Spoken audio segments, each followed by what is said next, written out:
राम सदाशिव भगवान की जय। श्री सुखदेव जी भगवान की जय। श्री परम पूज्य सद्गुरुदेव भगवान की जय। वीर बजरंगबली हनुमान जी महाराज की जय। जय श्री राधे, जय जय श्री राधे, जय जय श्री राधे श्याम।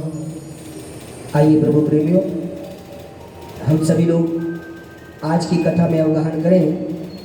उससे पहले मन और वाणी से भगवान नाम चिंतन, भगवान नाम संकीर्तन, मन और वाणी को पवित्र करते हुए हम सभी लोग श्रवण करें। उसके बाद पुनः भगवान की पावन कथा का रसास्वादन आप और हम सभी लोग मिलकर करते हैं। नव नव रंग त्रिभंगिये श्याम सुवंगी श्याम। जय राधे जय हरि प्रेम, जय राधे घनश्याम।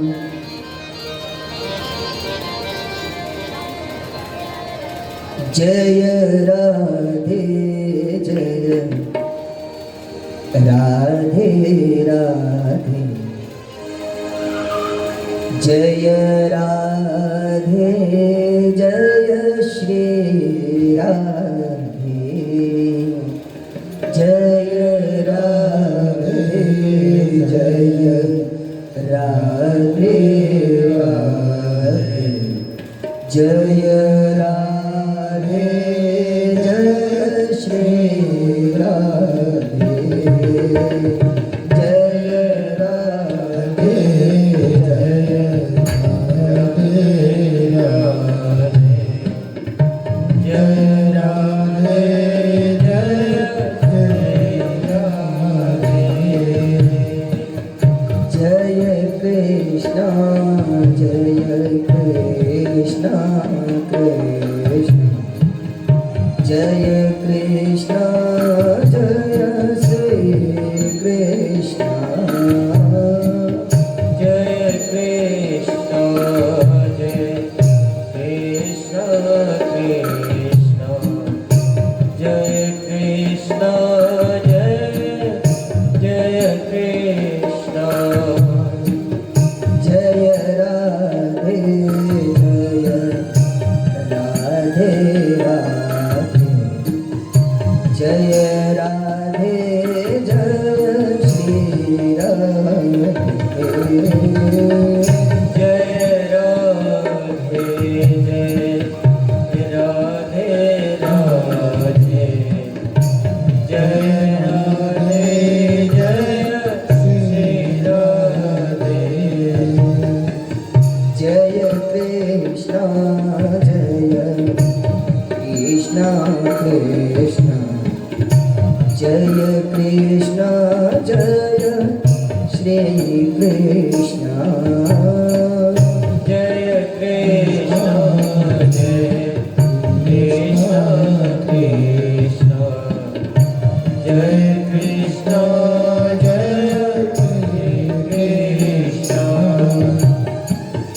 श्यामा गौरी नित्य किशोरी, श्यामा गौरी नित्य किशोरी, प्रीतम जोड़ी श्री राधे,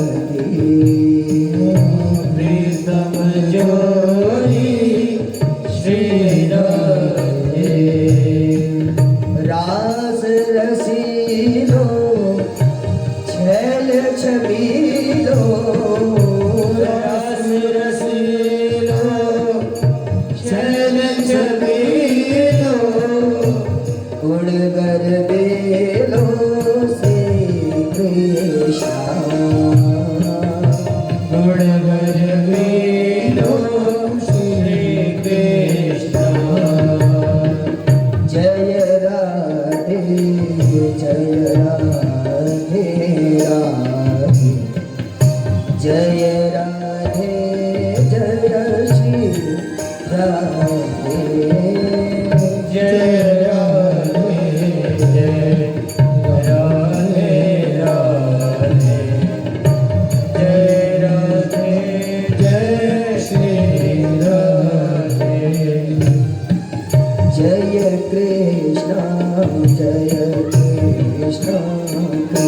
कृष्ण जय कृष्ण जय श्री कृष्ण जय कृष्ण कृष्ण कृष्ण जय कृष्ण जय श्री कृष्ण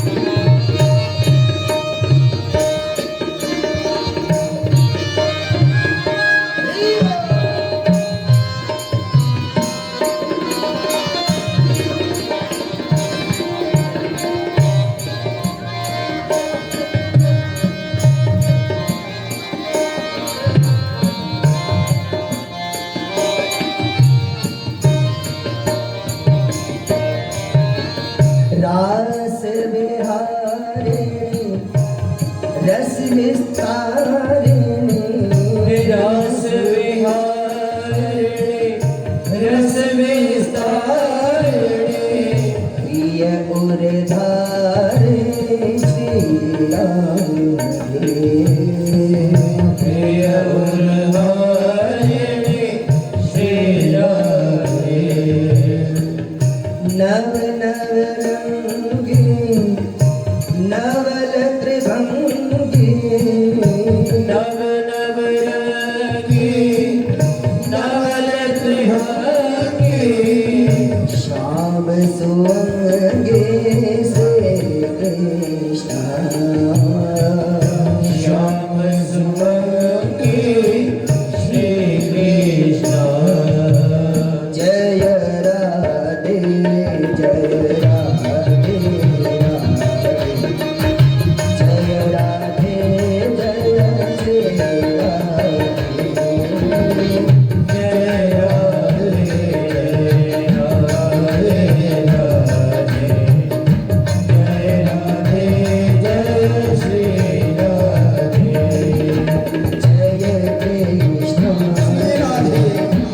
कृष्ण कृष्ण जय कृष्ण जय श्री कृष्ण जय कृष्ण जय कृष्ण कृष्ण जय कृष्ण जय श्री कृष्ण प्राण प्यारे रूप उजाले प्राण प्यारे रूप उजाले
आइए प्रभु प्रेमियों, हम सभी लोग भगवान की सुंदर कथा में अवगाहन करते हैं। भगवान के सुंदर चरित्रों का गान करते हैं। आज बड़ी ही सुंदर भावमयी कथा हम सभी लोग भगवान की श्रवण करेंगे और पुनः भगवान के सुंदर विवाह का हम सभी लोग दर्शन करेंगे।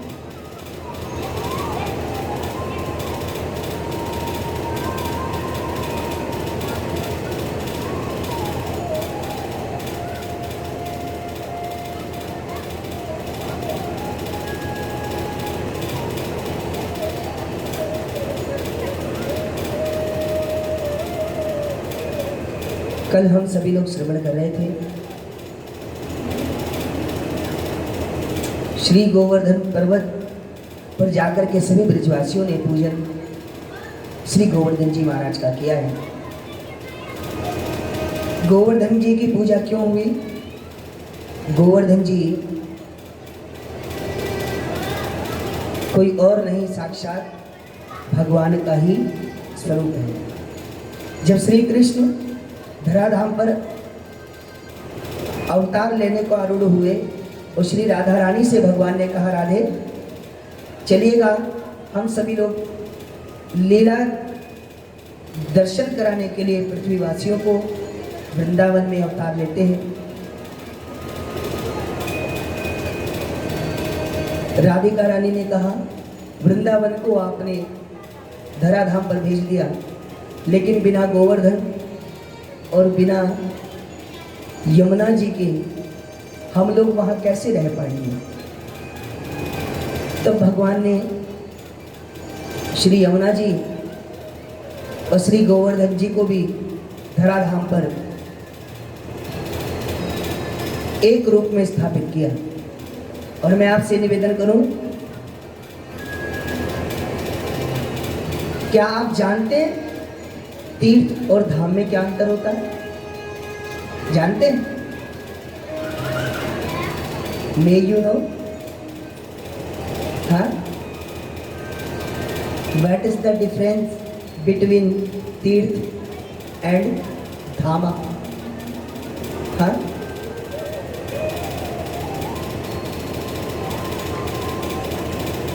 देखिए, तीर्थ वो स्थान होता है जहां पर तर्पण की महिमा हो, पिंडदान की महिमा हो। और वैसे तीर्थ वो स्थान कहलाता है जहां पर जल की महिमा होती है, क्योंकि तर्पण तो जल में किया जाएगा, पिंडदान जल में किया जाएगा, जल से किया जाएगा। तो जिस स्थान पर लोग पितरों के निमित्त पूजा कराने आते हो, पितरों के निमित्त तर्पण कराने आते हो, पिंडदान कराने आते हो, अंत्येष्टि के बाद बलिदान कराने आते हो, वो स्थान तीर्थ कहलाता है। इसलिए हमारा हरिद्वार तीर्थ है, क्योंकि यहाँ पर लोग पितरों के निमित्त पूजन करने आते हैं, तर्पण कराने आते हैं, पिंडदान कराने आते हैं। हम हरिद्वार धाम में नहीं रहते, हरिद्वार तीर्थ है। तो फिर धाम कौन सा है? धाम है श्री बद्रीनाथ धाम। बद्रीनाथ में स्वयं भगवान रहते हैं,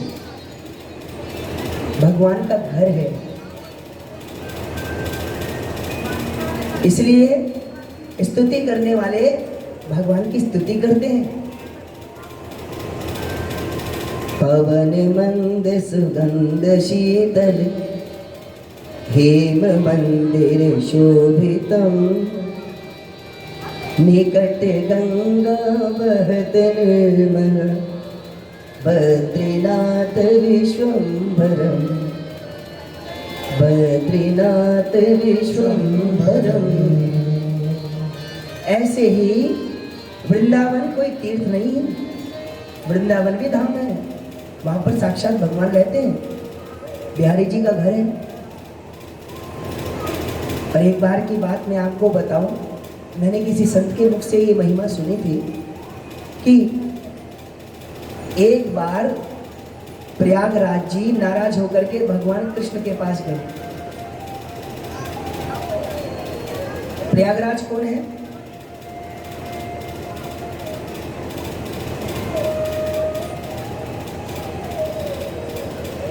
आप लोग कभी कुंभ की न्यूज नहीं पढ़ते?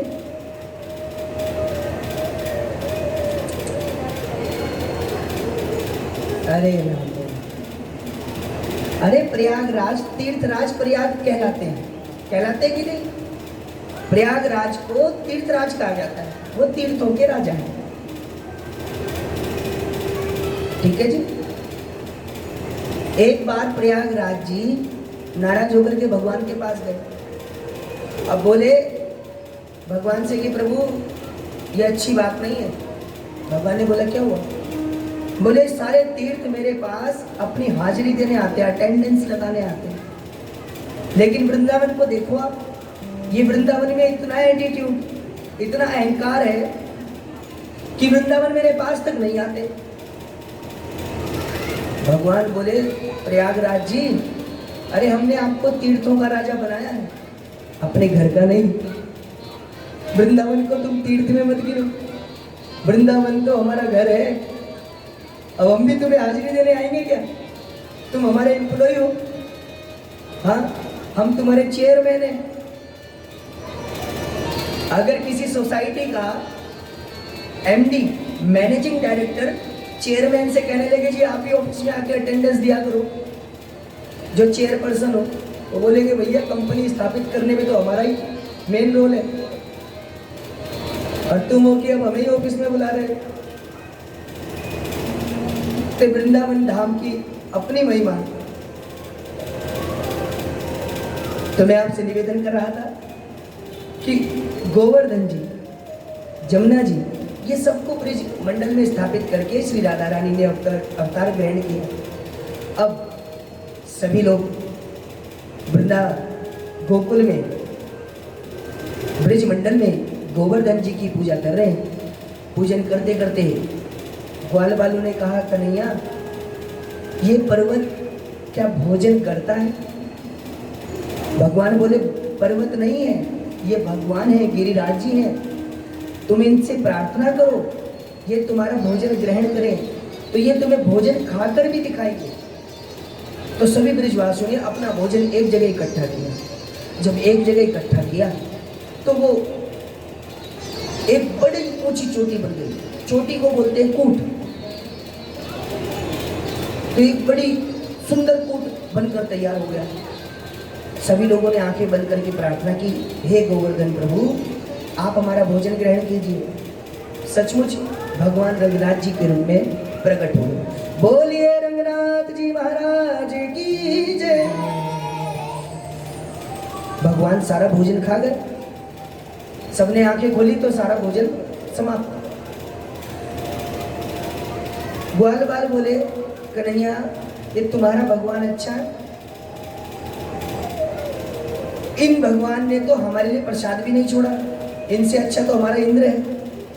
हम सारा भोजन बनाते हैं और इंद्र का नाम लेकर के एक चम्मच जल घुमाकर जमीन पर छोड़ देते हैं, भोग लग जाता है और सारा प्रसाद हम खा जाते हैं। हम अभी भी तो यही करते हैं, इतना सारा प्रसाद बनाते हैं भगवान के नाम पर, और बाद में क्या होता है? तो हमें ऐसे ही भगवान चाहिए। अगर भगवान खुद खाने लगे तो हम भगवान की पूजा करना ही छोड़ दें। बनवा के बिहारी लाल की। भगवान बोले चलो तुम्हारा इंद्र तुम्हारे लिए प्रसाद छोड़ता है, हमारे भगवान भी छोड़ेंगे, तुम आंखें बंद करो। अब सारी लीला तो बिहारी जी की है। आंखें बंद की तो भगवान ने फिर से उन भक्तों के लिए प्रसाद छोड़ दिया। अब सुंदर भंडारा हुआ, सभी लोग बड़े प्रेम से भंडारा खा रहे हैं। नारद जी आकाश मार्ग से ये सब दृश्य देख रहे थे। नारद जी ने सोचा कि भगवान ने आज अजब लीला रची है, तो नारद जी भी भंडारा खाने आए। और जब भंडारा खाने आए तो बड़ा स्वादिष्ट भोजन था। अच्छा, कितने लोग ऐसे हैं जिनके घर में भोजन बनने के बाद भगवान को भोग लगता है? किसी भी स्वरूप में लगता है आप लोगों के यहाँ? बहुत अच्छा। हम आपसे एक चीज पूछते हैं, कभी आपने बिना भोग लगा भोजन भी खाया होगा और भोग लगा भोजन भी खाया होगा? भोग लगा भोजन केवल जीरे का भी हो तो भी स्वादिष्ट लगता है। पता है क्यों? तुम ही निवेदित हो भोजन करहूं, प्रभु प्रसाद पट भूषण धरहूं। मानो आप भगवान को जब भोजन भोग लगाते हैं किसी भी स्वरूप में, माँ भगवती को, ठाकुर जी को, श्री राम जी को, हनुमान जी को, शंकर जी को, किसी भी स्वरूप में, तो जब आप भोजन का भोग लगाते हैं, वस्तु का भोग लगाते हैं, तो उसमें जो मैं मेरा का अहंकार है वो खत्म हो जाता है। तो जब अहंकार खत्म हो जाता है तो फिर वो भगवान के चरणों का भोग बन जाता है, फिर तो वो प्रसाद का आनंद ही कुछ और होता है। तो नारद जी ने जब भोजन ग्रहण किया, प्रसाद ग्रहण किया, तो नारद जी ने कहा क्या भैया थोड़ा प्रसाद और मिलेगा? ब्रिजवासी बोले चिंता मत करो, अन्नपूर्णा मैया की पूरी कृपा, बहुत सारा प्रसाद है, ये लीजिए। और नारद जी वो प्रसाद लेकर सीधे पहुंचे कहा इंद्र के पास। इंद्र को कहा लो आज मैं धराधाम से ये सुंदर प्रसाद लाया हूँ, आप खाकर देखो। इंद्र ने भी वो प्रसाद खाए, इंद्र को बड़ा स्वादिष्ट लगा। इंद्र ने कहा प्रभु नारद जी ये किसके सम्मान का भोग है? नारद जी बोले सम्मान का नहीं, ये अपमान का भोग है। इंद्र ने पूछा किसके? नारद जी बोले आपके। माने बोले इस बार ब्रजवासियों ने आपकी पूजा नहीं की, तो फिर किसकी की? बोले आपके शत्रुओं की। शत्रु? हाँ, पर्वतों से इंद्र का बैर है। हाँ है ना। एक बार की बात, ब्रह्मा जी भगवान के पास पहुंचे, भगवान से बोले प्रभु आपने मुझे सृष्टि निर्माण के लिए कहा, मैंने सृष्टि का निर्माण किया, मैंने बहुत सारी चीजों का निर्माण किया, जल, नदी, तालाब, समुद्र, पर्वत। ब्रह्मा जी ने पर्वतों के पंख बनाए। ब्रह्मा जी बोले मैं इन पर्वतों से परेशान आ गया। क्यों? बोले जब मैं मनुष्यों की रचना करने लगा, मैंने सृष्टि का विस्तार किया, तो मैंने नगर बसाए जगह जगह। अब नगर बसाए, धीरे धीरे जनसंख्या वृद्धि हो रही है, लेकिन ये पर्वतों के पंख होने के कारण वो जनसंख्या बढ़ नहीं पा रही। क्यों? ये पर्वत बड़े विशाल होते हैं, बहुत बड़े बड़े पर्वत हैं, और इनके पंख लगे, जब इनका मन होता है तब ये उड़ने लगते हैं, और जहाँ इनका मन करे वहाँ ये बैठ जाते हैं। कई बार तो ऐसा होता है कि जहाँ बड़े बड़े नगर बसे वहाँ पर ये ऊपर से बैठ जाते हैं। अब मैं बार बार करके कई बारी में तो लोगों का निर्माण करता हूँ, और ये पर्वत एक ही बार में नगर के नगर नष्ट कर देते हैं। बोल बांके बिहारी लाल की। तो भगवान ने कहा कोई बात नहीं, आप इंद्र से जाकर के कहो इंद्र इन सबके पंख काट दे। तो इंद्र ने सभी पर्वतों के पंख काट दिए, केवल एक पर्वत को छोड़कर, वो है मैनाक पर्वत। उन्होंने समुद्र में जाकर शरण ली थी, बाकी सभी पर्वतों के पंख काट दिए। तो नारद जी बोले कि ये जो आपके बैरी हैं ना, पर्वतों की पूजा कर रहे हैं आजकल। तो इंद्र को क्रोध आया, तो इंद्र क्रोध में बोला वाचालम बालिशम स्तब्धम कचसम पंडित मानरम कृष्णं मृत्युमुपाश्रित्य गोपा में चक्रुरं प्रियं। ये कृष्ण, ये वाचाल है, ये गोवर्धन ब्रजवासियों को बहका रहा है और पर्वतों की पूजा करा रहा है। एक काम करो, विनाशकारी बादलों को बुलाया और ब्रजमंडल में बारिश कराई। मूसलाधार बारिश हुई, और जब मूसलाधार बारिश होने लगी तो सभी ब्रजवासियों ने श्री कृष्ण के पास जाकर के प्रार्थना की, हे कृष्ण कृष्ण कृष्ण महाभाग त्वन्नाथं गोकुलम प्रभो। हे कृष्ण, आप तो हम ब्रजवासियों के स्वामी हो, हमारी रक्षा करो। भगवान बोले जिसकी शरण में आप आए हो, जिसकी पूजा आपने की है, आइए उन सभी मिलकर के आप उन गोवर्धन जी से प्रार्थना कीजिए, वो अपने वजन को हल्का करे और इस मूसलाधार बारिश में हमारी छत्र छाया बने। सभी ब्रजवासियों ने आंखें बंद की। आंखें बंद करके गोवर्धन जी से प्रार्थना करने लगे और भगवान श्री कृष्ण ने देखते ही देखते आज गोवर्धन जी को उठा लिया। बोलिए वृंदावन बिहारी लाल की जय। गोवर्धन गिरधारी भगवान की जय। आज भगवान गोवर्धन गिरधारी बन गए। सुंदर अपने नख पर भगवान श्री कृष्ण ने गोवर्धन जी को धारण किया है। श्री कृष्ण अपने नख पर गोवर्धन धारण करके खड़े हैं। एक हाथ से भगवान श्री कृष्ण ने अपने ओष्ठों पर मुरली रखी हुई है और सुंदर मुरली का वादन कर रहे हैं। ये दृश्य देख करके यशोदा जी, नंद बाबा, उपनंद, सभी ब्रजवासियों की आंखें खुले की खुली रह गई। थोड़ी देर के बाद मैया यशोदा जी को आभास हुआ कि कहीं ऐसा ना हो कि ये गोवर्धन हम सबके ऊपर गिर जाए। इसलिए उन सभी ने, यशोदा मैया ने सबसे प्रार्थना की, अरे ब्रजवासियों, अरे मेरे कन्हैया ने अकेले गोवर्धन उठा रखा है, तुम सभी उस कन्हैया की सहायता करो। और मानो मैया यशोदा यही कहना चाहती है, कन्हैया मेरो वारो, कन्हैया मेरो वारो, नख पे गिरवर लीनो धार, कन्हैया मेरो वारो, नख पे गिरवर लीनो धार, कन्हैया मेरो वारो, नख पे गिरवर लीनो धार, कन्हैया मेरो वारो, नख पे गिरवर लीनो धार, कन्हैया मेरो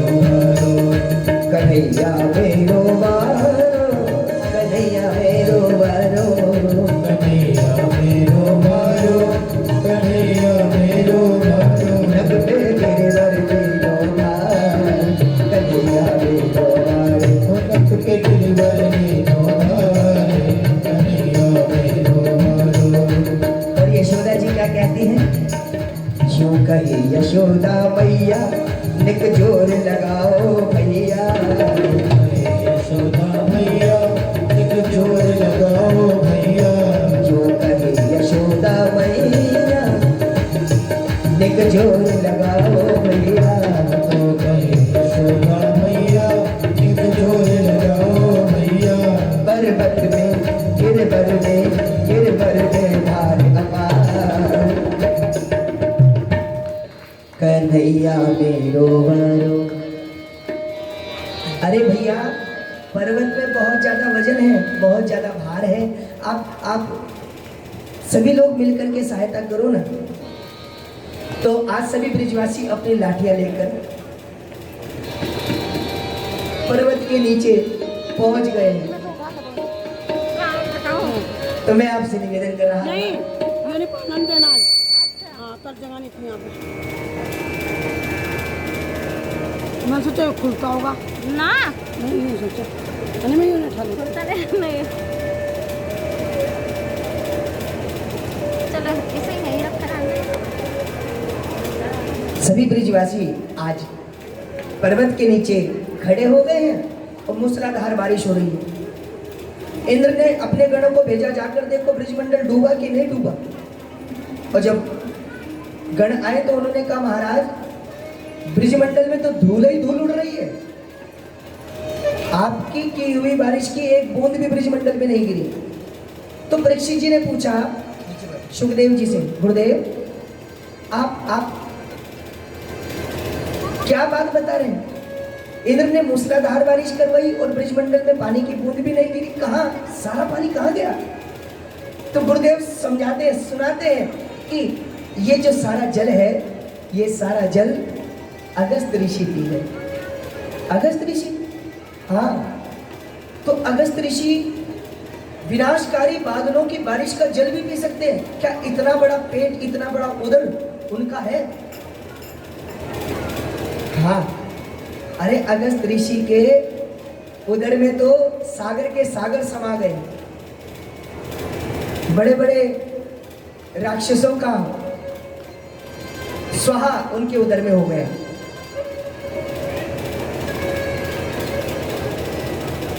अगस्त ऋषि कौन? एक बार इस धराधाम पर 2 राक्षस थे। उन राक्षसों का नाम था आतापी और वातापी। तो ये आतापी और वातापी नित्य ऋषियों का हनन करते थे, रोज ऋषियों को मार देते थे। कैसे?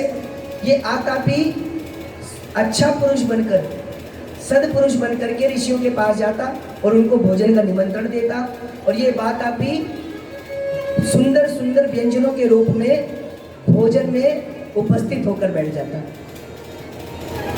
जब ऋषि लोग भोजन करते, भोजन करने के बाद कहते आतापी तुम भी भोजन कर लो। आतापी बोलता मैं तो अपने भैया के बिना भोजन नहीं कर सकता, इसलिए मैं अपने भैया को आवाज मारता हूँ। अब वो आवाज मारता, वातापी भैया जल्दी आओ हम भोजन करेंगे। तो ये भोजन के रूप में बनकर के जो ऋषियों के उदर में पेट में गया हुआ वातापी होता था, ये ऋषियों का पेट फाड़ के बाहर आता था, और उसके बाद ये सभी लोग बड़े प्रेम से दोनों भैया भोजन करते थे। तो ये लोग ऐसे ही आनंद मनाते थे। एक दिन ऋषियों ने इनका निमंत्रण स्वीकार नहीं किया और बोले कि आज तुम गुरुदेव को लेकर के जाओ, अगस्त मुनि जी को लेकर के जाओ। अगस्त मुनि जी गए भोजन पर, वातापी व्यंजन के रूप में बैठ गया। आतापी अगस्त ऋषि जी को भोजन कराता है। अगस्त ऋषि जी ने भोजन किया। अगस्त ऋषि जी बोले आतापी तुम भी भोजन कर लो। हाँ, उसने बोला मैं अपने भाई को बुलाता हूँ, हम दोनों भाई प्रेम से भोजन करेंगे। और वो बोला भैया वातापी आ जाओ भोजन कर लो, भैया वातापी भोजन कर लो। अब वातापी जीवित हो तो आए। अगस्त जी ने कहा क्या हुआ, तुम्हारा भाई क्यों नहीं मिला, आया अभी तक? आतापी ने बताया महाराज भोजन के रूप में मेरा भाई यहाँ व्यंजन बनकर बैठा था, वो आपके उदर में चला गया, और वो ऋषियों का पेट फाड़कर अक्सर आ जाया करता है, इस बार नहीं आ पा रहा है। अगस्त जी बोले आतापी ये जो पेट है, इस पेट में तो सागर के सागर खो गए, तुम्हारे भाई का तो कुछ अता पता भी नहीं होगा। इस दुख में आतापी भी मर गया, इतना बड़ा पेट है। और श्री रामावतार में तो माँ सीता ने अगस्त ऋषि को भोजन कराया। सीता जी को बड़ा घमंड था, मेरे हाथ से कोई भोजन नहीं करता, जल्दी जल्दी भोजन करके चले जाते हैं सब, जो भी आते हैं इतना सा भोजन करते हैं। कई बार तो हमें भी लोग कह देते हैं पंडित जी आपने खाया ही क्या है, 2 पूरी 3 रोटी 1 कटोरी दाल। हम उनसे कहते हैं भैया ठीक है हम इतना ही खा रहे हैं, कहीं ऐसा ना हो अगस्त मुनि जी का ध्यान हमने कर लिया और अगस्त मुनि जी के ध्यान से अगस्त मुनि जी का प्रभाव हम में आ गया तो आपकी कढ़ाई खाली हो जाए, फिर आप कहोगे पंडित जी इतना खाते हैं। और मैं आपसे एक बात बताऊं, हमारे इधर वृंदावन में तो 24 ब्राह्मण बड़े प्रसिद्ध हैं, बर्तनों के बर्तन खीर के खा जाते। और पहले ब्राह्मण कैसे होते थे, खूब खाते थे। और एक बार की तो आपको बात बताऊं, एक लड़की की शादी हुई, और जब शादी हुई तो शादी होकर वो घर में आई, तो घर में आकर के उसने अपनी सासू माँ से पूछा माता जी ससुर जी कहाँ गए, माता जी ससुर जी कहाँ गए। तो सासू माँ ने कहा बेटी तुम्हारे ससुर जी अभी भोजन पर गए और भोजन ग्रहण करके वो आने वाले होंगे, जल्दी से खाट बिछाओ उनके लिए। अब इतना सुना तो वो बहू रोने लगी, जोर जोर से रोने लगी। अब सासू माँ को बहुत बुरा लगा। सासू माँ ने कहा कुलक्षणी मेरे पति का नाम सुन करके तो रोने लगी, विलाप करने लगी, अब शकुन करेगी घर में। बहू बोली नहीं नहीं माता जी मेरे को रोना इस बात पे नहीं आ रहा है कि वो भोजन करने गए आएंगे, तो रोना किस बात पे आ रहा है, रोना तो इसी बात पे आ रहा है कि वो भोजन करके अपने आप आएंगे, वो तो कम भोजन करते हैं। मतलब ये कि मेरे पिताजी जब भोजन पर जाते हैं तो उनको 4 आदमी उठा के लाते, इतना खाते हैं। हमारे ससुर जी तो इतना ही खाते होंगे जो अपने आप आ जाते हैं। तो पहले का ब्राह्मण भोज तो ऐसा होता था, यजमान उठा के खुद लेके पंडित जी को घर छोड़ के आते थे। पर वहां के बिहारी लाल की तो अगस्त मुनि सीता जी को जब अहंकार हुआ तो राम जी ने अगस्त मुनि जी से निवेदन किया, आप हमारे घर पर भोजन खाने आना। सीता जी को बड़ा अहंकार है, जरा अहंकार तोड़ना है। तो अगस्त मुनि जी आए तो माँ सीता जी ने सुंदर थाली में भोजन परोसा।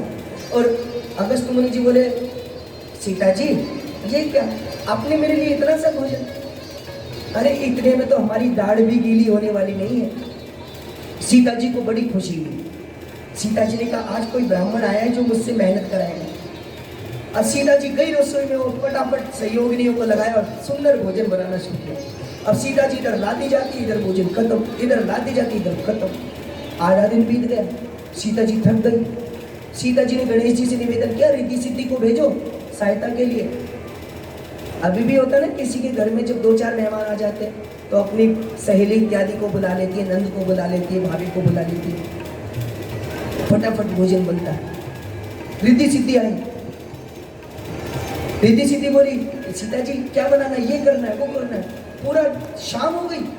सीता जी ने कहा राम जी से, प्रभु ये कौन से जन्म जन्म का भूखा ब्राह्मण लाए हो, घर का राशन आधा हुआ जा रहा है, रिद्धि सिद्धियां भी थक गई, इस ब्राह्मण का पेट नहीं भर रहा है।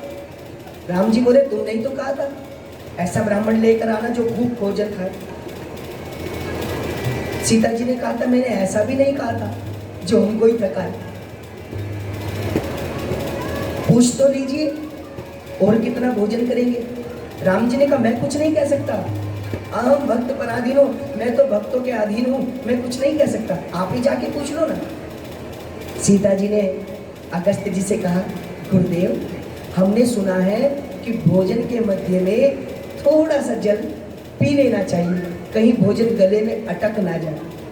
आपने तो एक बूंद भी जल नहीं पिया। अगस्त मुनि जी बोले, पहले भोजन का बीज तो आए, अभी तो भोजन शुरू हुआ है। अब तो सीता जी आग बबूला हुई है, भगवान राम के पास गई, ऐसा ब्राह्मण बुलाया, हमारी श्रद्धा की टांग तोड़ दी, मैं नहीं करूंगी भोजन, अब हमारे घर में भोजन नहीं है। अब भगवान राम सोचने लगे, मरता क्या ना करता। राम जी बोले, चलो मैं ही करता हूँ, सीता जी कुछ करता हूँ। अब राम जी गए और अगस्त मुनि जी की थाली में सुंदर तुलसी दल रख दिया। अब तुलसी दल ग्रहण किया तो अगस्त मुनि जी को डकार आ गया। बोले, सीता जी हमारा भोजन पूर्ण हो गया, अब हमें थोड़ा जल पिलाओ। सीता जी बोली, बाबा क्षमा करना, जब भोजन इतना तो जल कितना, मेरे घर में इतना जल नहीं। राम जी हाथ जोड़कर बोले, महामुनि अगस्त जी आप तो युग ऋषि हैं, एक तपस्या लगाएंगे, एक ध्यान लगाओगे तो युग बदल जाएंगे। हमने राम जन्म में आपको भोजन कराया और कृष्ण जन्म में हम आपको पानी पिलाएंगे। तो आज श्री कृष्ण जी ने अगस्त मुनि जी का ध्यान किया।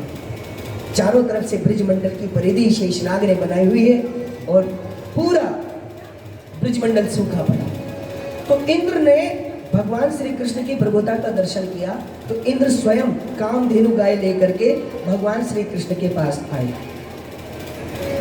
और सुंदर 10 श्लोकों में भगवान की वंदना की। 10 श्लोक वो जो इंद्र से बुलवाए गए हैं भागवत जी में, और 11वां श्लोक इंद्र के लिए भगवान सुखदेव ने बोला है। तो ये सुंदर दर्शन आप करें। इंद्र भगवान से कहते हैं, नमस्तुभ्यं भगवते पुरुषाय महात्मने वासुदेवाय कृष्णाय सात्वतां पतये नमः। हे भगवान, मैं आपको नमस्कार करता हूँ। आप अंतर्यामी पुरुषोत्तम भगवान हैं, भक्त वत्सल प्रभु, मैं आपको बारंबार नमस्कार करता हूँ। और कामधेनु गाय लेकर के भगवान के पास आए। मैं आपसे निवेदन करूं, भगवान श्री कृष्ण गौओं से बड़ा प्यार करते हैं, बड़ा प्रेम करते हैं। और कामधेनु गाय आगे बढ़कर के भगवान श्री कृष्ण को अपना दुग्धपान कराती है। उस दिन से श्री कृष्ण का एक नाम हुआ गोविंद। बोलिए गोविंद भगवान की जय। अच्छा, हम आपसे एक बात कहें, जरा एक संकीर्तन आप हमारे साथ बोलिए जोर जोर आवाज में। गोविंद बोलो हरि, राधा रमण हरि, राधा रमण हरि, राधा रमण हरि।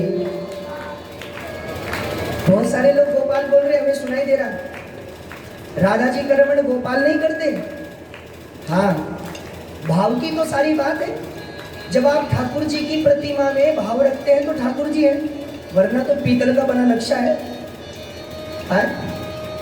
आपने भाव रखा तो पीतल में आपको भगवान दिखाई दिए, और भाव नहीं हुआ तो पीतल का बना नक्शा है। ऐसे ही श्री राधा जी का रमण कौन करता है? श्री गोविंद भगवान। क्योंकि गौएं सबकी वंदना नहीं करती, गोपाल तो कोई भी हो सकता है। गौ पाल यदि यासह गोपाल, जो गौ का पालन करे हर वो व्यक्ति गोपाल होता है। लेकिन गोविंद तो मेरे श्री कृष्ण हैं, जो श्री राधा जी का रमण कर सकते हैं। इसलिए आप जब कभी ये संकीर्तन बोले तो श्री राधा रमण हरि गोविंद बोलो। राधा जी का रमण अगर आप करवाते हैं तो फिर गोविंद भगवान से करें।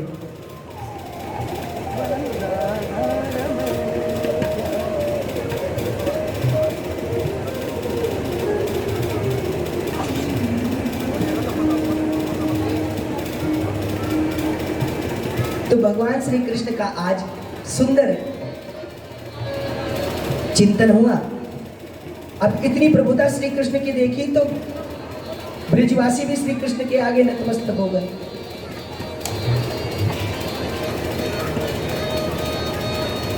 और एक बार तो सुंदर लीला रची। श्री कृष्ण ने ब्रिजवासियों से कहा, अरे ब्रिजवासियों, तुम सभी मेरी सहायता कर रहे हो, इसकी तो बड़ी विशेष धन्यवाद।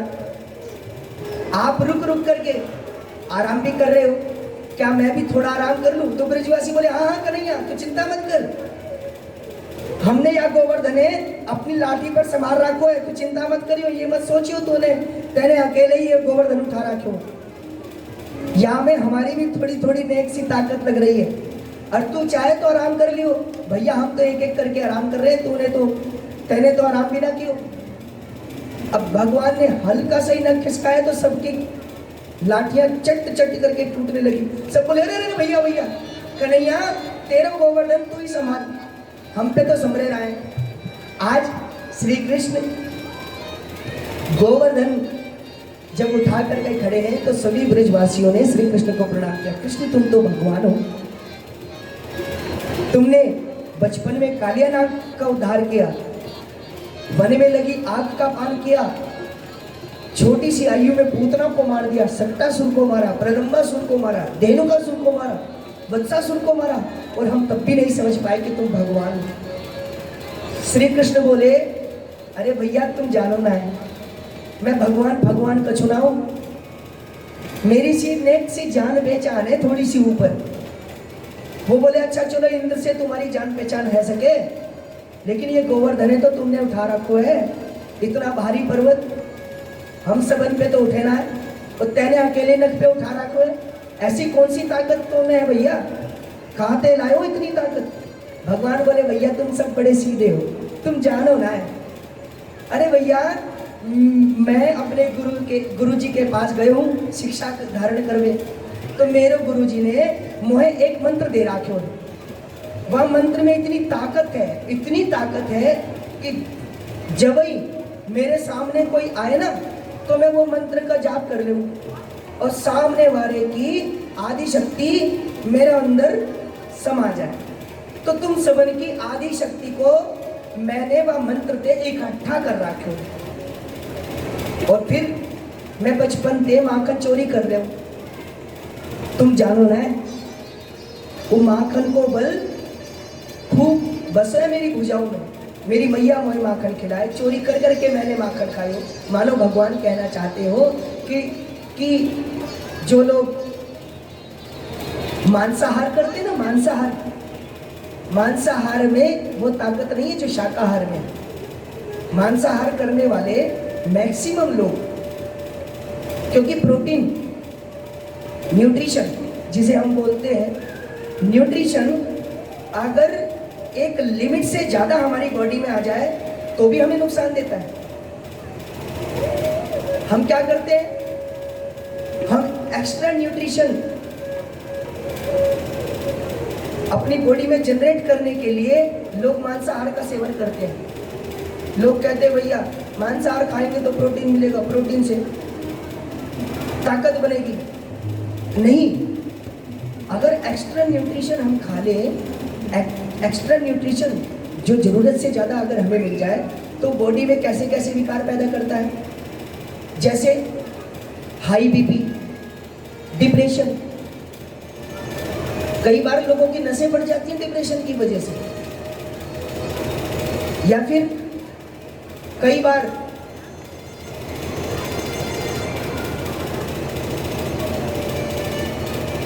कैंसर का कारण भी एक्स्ट्रा प्रोटीन बन जाता है।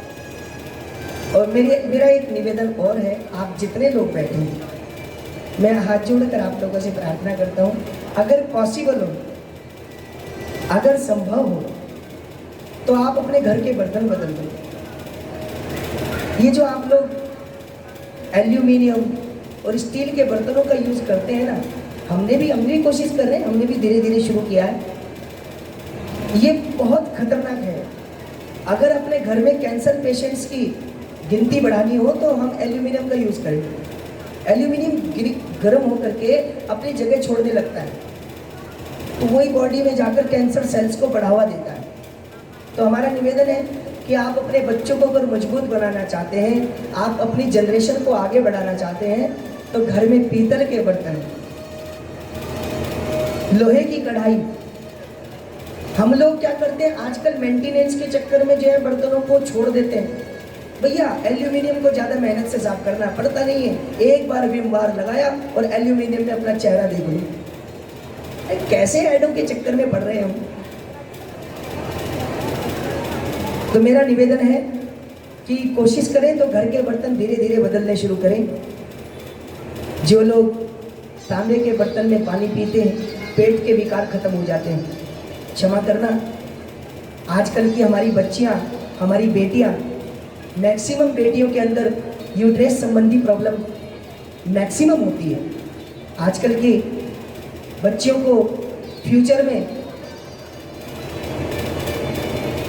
शादी से पहले ही इतनी प्रॉब्लम्स हो जाती हैं कि शादी के बाद वो कंसीव तक नहीं कर पाती हैं। तो इस वजह से बहुत सारी प्रॉब्लम होती है, जिससे हमारी हिंदू जनसंख्या कम हो रही है।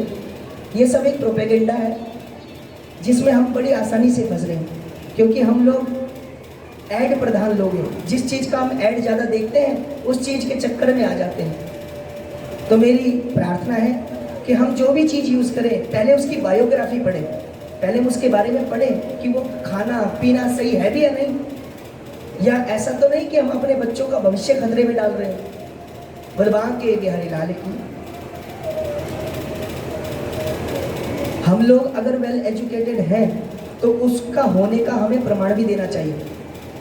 हम कहीं से कोई प्रोडक्ट खरीदते हैं, ना हम उसकी मैन्युफैक्चरिंग पढ़ते हैं, ना हम उसकी मेड डेट पढ़ते हैं, ना एक्सपायरी डेट पढ़ते हैं, सीधे प्रोडक्ट ले लेते हैं।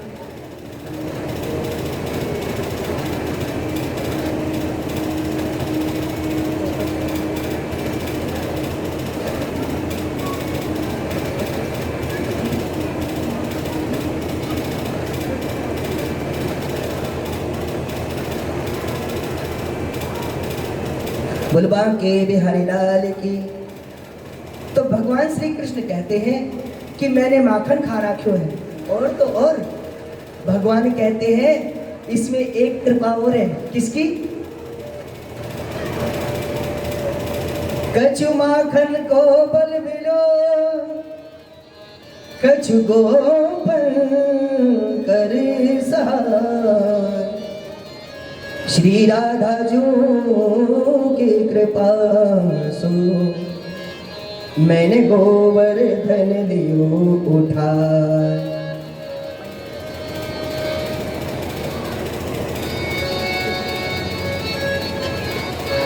भगवान श्री कृष्ण कहते हैं ये गोवर्धन मैंने श्री राधा जी की कृपा से उठाया है, इसलिए अक्सर ब्रजवासी ये बात कहते हैं, तू एक तेरी बिगड़ी बना देगी चरण रज राधा रानी की, तू बस एक बार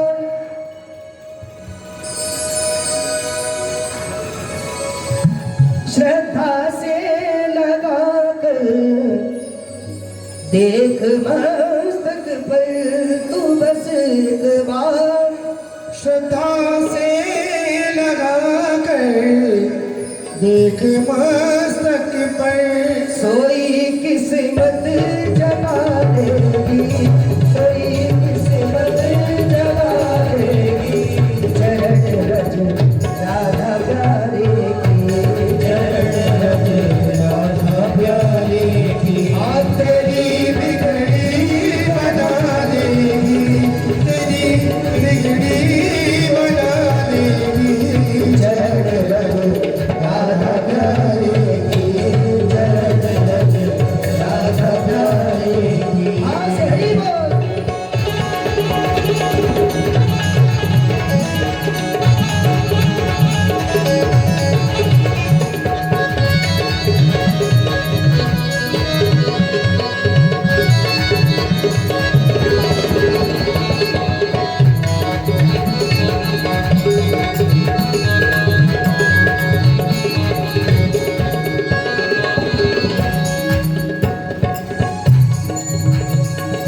दुखों के घोर बादल हो या लाखों आंधियाँ आए,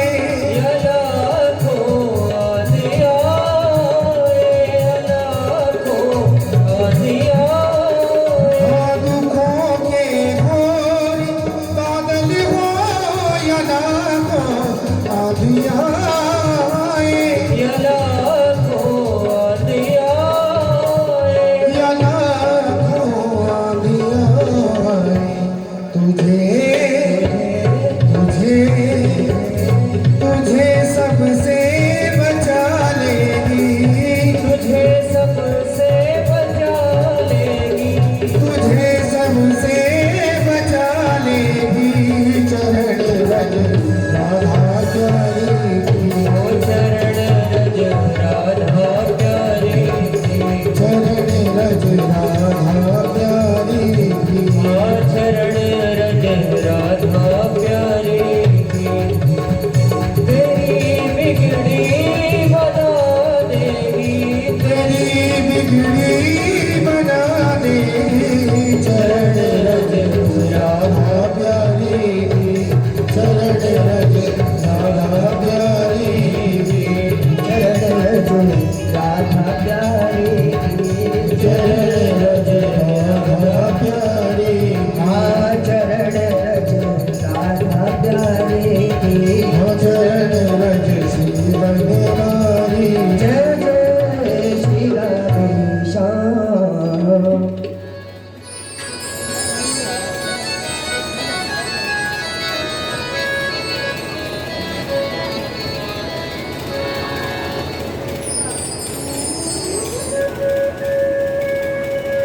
बोलिए वृंदावन बिहारी लाल की जय।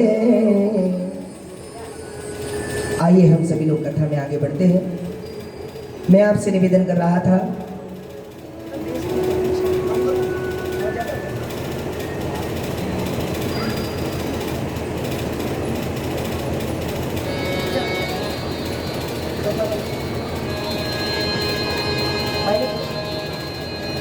तो मैं आपसे निवेदन कर रहा था, सुखदेव जी परीक्षित जी को ब्रिजमंडल की अनन्य कथा सुना रहे हैं। आज सुखदेव जी परीक्षित जी से कहते हैं, परीक्षित, ब्रिज लीलाओं में श्री कृष्ण ने एक बार वरुण देव को भी अपने दर्शन दिए हैं। एकादशी का व्रत करने के लिए नंद बाबा एक बार आरूढ़ हुए, एकादशी का व्रत रखा, द्वादशी में जमुना जी में स्नान करके वो व्रत का परायण करना चाहते हैं।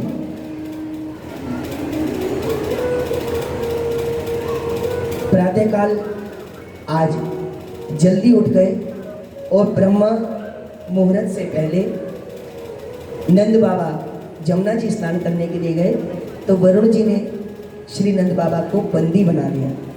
मैं आपसे एक निवेदन करूं, हमने बहुत सारे लोगों को देखा है जो लोग रात्रि में 12 बजे, 1 बजे, 2 बजे गंगा जी स्नान करते हैं हरिद्वार में आकर। हम तो देखते हैं दिल्ली जैसे महानगर के लोग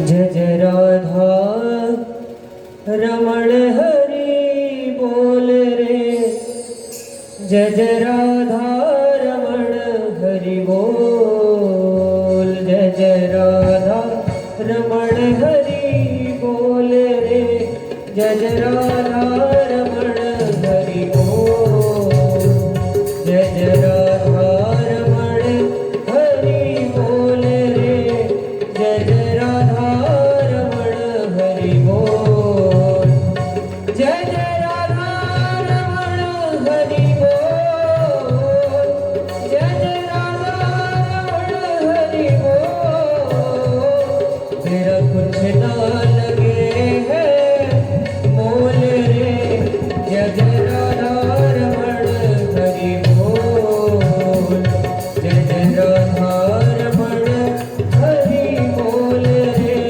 जय जय राधा रमण हरि बोल।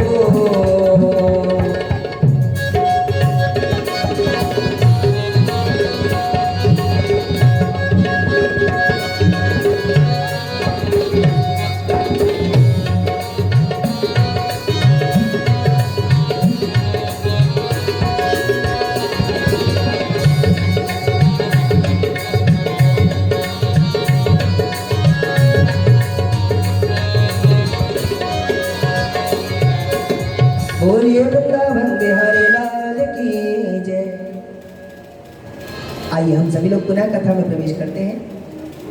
तो मैं आपसे निवेदन कर रहा था, बहुत सारे लोग रात्रि में गंगा जी स्नान करते हैं, वो बिल्कुल गलत है।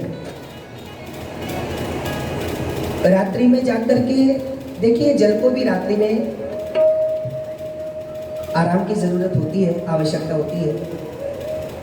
कल 3 दिन पहले हम माता जी जैन साहब के यहाँ भोजन करने गए थे, तो ये हमें एक बात बता रहे थे। ये हमें बता रहे थे कि शाम के समय आरती के बाद बड़ी सख्ताई से हम लोग इस बात का पालन करते हैं, चाहे हम मंदिर जा रहे हो ना जा रहे हो। शाम के समय हम लोग घंटे इत्यादि नहीं बजाते, भगवान का जब भी शयन होता होगा जिस समय, तो उसके बाद, क्योंकि पशु पक्षी प्रकृति को भी आराम की आवश्यकता होती है। वैसे ये सब कुछ हम लोगों को भी सिखाया जाता है, लेकिन अब क्या हो गया है, ये सब चीजें केवल कर्मकांड के अंतर्गत रह गई हैं और ये सारी जिम्मेदारी केवल और केवल मंदिर में रहने वाले पंडित जी की है, बस पुजारी की है। हम तो कुछ करना ही नहीं चाहते, है नहीं। हम चाहेंगे तो रात में 12 बजे भोजन करेंगे, पंडित जी करें समय से भोजन, पंडित जी को समय से आरती करनी चाहिए। हम चाहे अपने घर में रात में 2 बजे तक डीजे बजाएं। हम लोग, मैं आनंद नहीं कहूँगा, हम मजे में इतने पागल हो रहे हैं, इतने पागल हो रहे हैं कि हम ये सोच भी नहीं रहे हैं कि हम कर क्या रहे हैं। इसका कारण पता है क्या है? इसका कारण है आधुनिक सिनेमा। आजकल की मूवीज में हम देखते हैं ना, रात में 12-12 बजे तक, 1-1 बजे तक लड़के लड़कियां पब में जा रहे हैं। तो आजकल के बच्चे वही सीख रहे हैं। क्यों? क्योंकि हमारा खुद का कंट्रोल हमारे बच्चों पर नहीं है। क्षमा करना, आप सोच रहे होंगे कि पंडित जी पारिवारिक बात क्यों कर रहे हैं। अरे भैया, ये कथा हमें परिवार की बात करने को भी आरूढ़ करती है। वो मुझे अनिरुद्धाचार्य जी की एक बात बहुत अच्छी लगी। उन्होंने कहा कि बच्चे तो पढ़ते हैं चंडीगढ़ में, और माता पिता रहते हैं मुंबई में। उन्होंने बच्चे को पढ़ने के लिए भेजा, पर एक भी बार इंक्वायरी करते हैं वो बच्चे पढ़ रहे हैं कि क्या कर रहे हैं, ध्यान रखते हैं इस बात का। अरे भाई, आप अपने बच्चों को बाहर भेज रहे हो, बच्चों पर ट्रस्ट करना अच्छी बात है, बच्चों पर विश्वास करना, ट्रस्ट करना अच्छी बात है, लेकिन बच्चों को आजाद छोड़ना ये गलत बात है। मुझे इस मामले में डॉली दीदी की बहुत अच्छी बात लगी। कवि जी को कहीं बाहर जाने का ऑफर मिला तो इन्होंने बोला नहीं, जितनी पढ़ाई स्टडी करनी है, जो भी आपको वर्क करना है, आप मेरी आंखों के सामने करो, ताकि मैं देखूं तो तुम सही काम कर रहे हो कि गलत कर रहे हो। तो ये बात हमारे साथ होनी चाहिए। तो मैं आपसे निवेदन कर रहा था कि बच्चों के अंदर संस्कार डालने के लिए हमें ये सब करना पड़ेगा। बच्चों पर ध्यान रखना, रात्रि में जल में स्नान करना। एक कहावत है, ओस में सोए और रात को नहाए, ओस में सोए उसको वेद कहाँ तक रोए। जो व्यक्ति ओस में सोता हो और रात में नहाता हो, उस आदमी को तो बड़े से बड़ा डॉक्टर भी ठीक नहीं कर सकता। आज नंद बाबा स्नान करने गए तो सीधे वरुण देवता ने बंदी बना लिया, और भगवान श्री कृष्ण आज नंद बाबा को छुड़ाने के लिए वरुण देव के पास गए तो वरुण देव ने क्षमा याचना करते हुए भगवान से कहा, प्रभु केवल आपके दर्शन करने के लिए हम नंद बाबा को बंदी बनाकर लाए थे, अब हम इनको छोड़ रहे हैं। भगवान श्री कृष्ण ने ब्राह्मण पत्नियों पर कृपा की। अगर कोई व्यक्ति ये सोचता हो कि मैं बहुत बड़ा विद्वान हूँ, मुझे इतने मंत्र याद है, मैं 3 टाइम का संध्या करने वाला हूँ और भगवान केवल मुझे मिलेंगे, तो नामुमकिन। क्यों?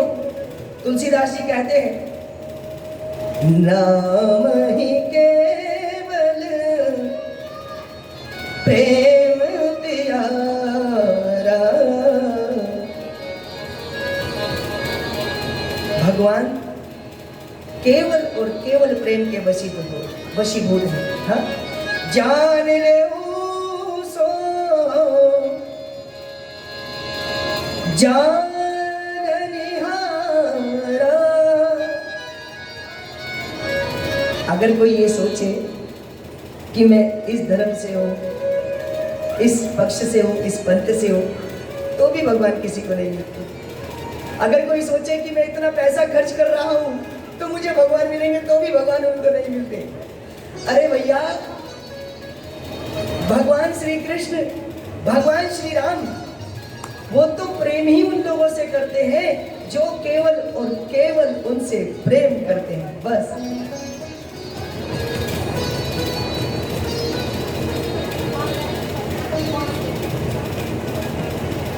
और पता है आपको, भगवान प्रेम में भक्तों का क्रोध भी स्वीकार कर लेते हैं और तो और धमकी भी सुन लेते हैं।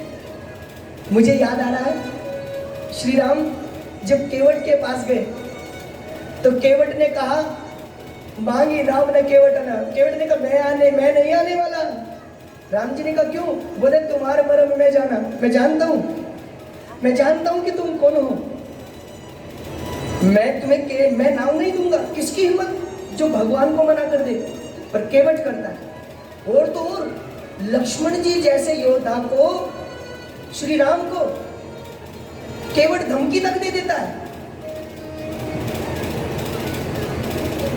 जब लक्ष्मण जी ने कहा, क्यों रे केवट, श्री राम को वचन का प्रवचन देता है?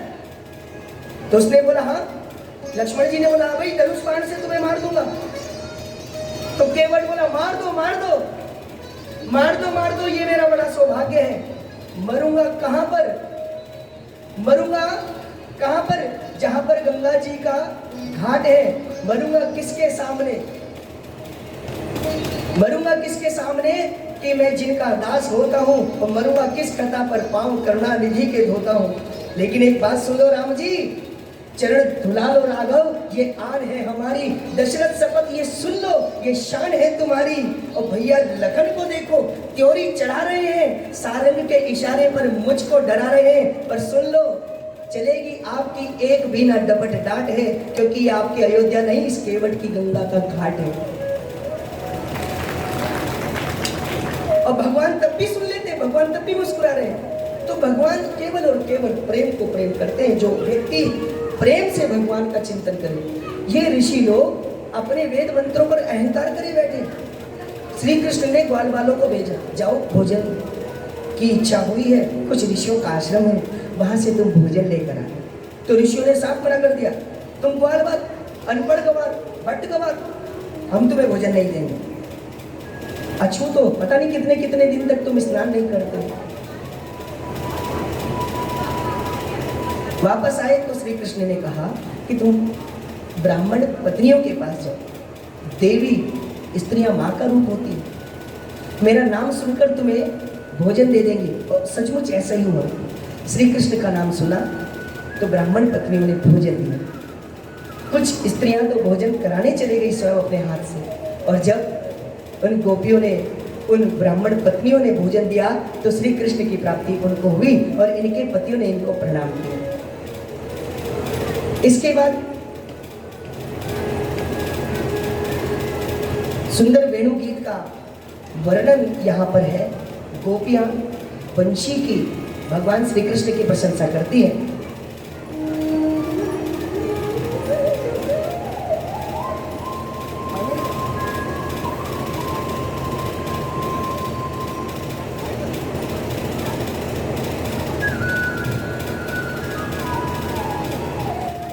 ब्रह्मा पीडम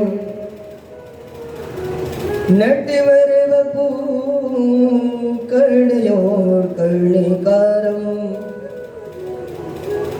वृत्रवासा कनक कपिशं वैजयन्तीं जमाला।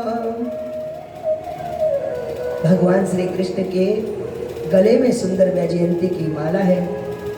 कनेर के पुष्प का भगवान ने सुंदर कुंडल धारण किया हुआ है।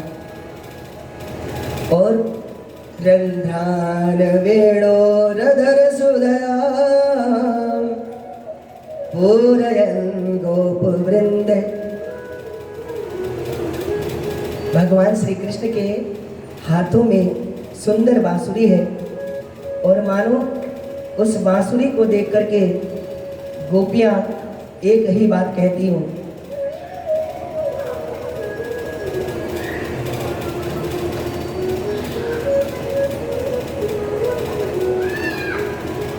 बांके बिहारी की बांसुरी बांके जो सूधो करे जाने घाव करे रे। मोहन तानते हुए लगाव तो और ते अलगाव करे रे। गैर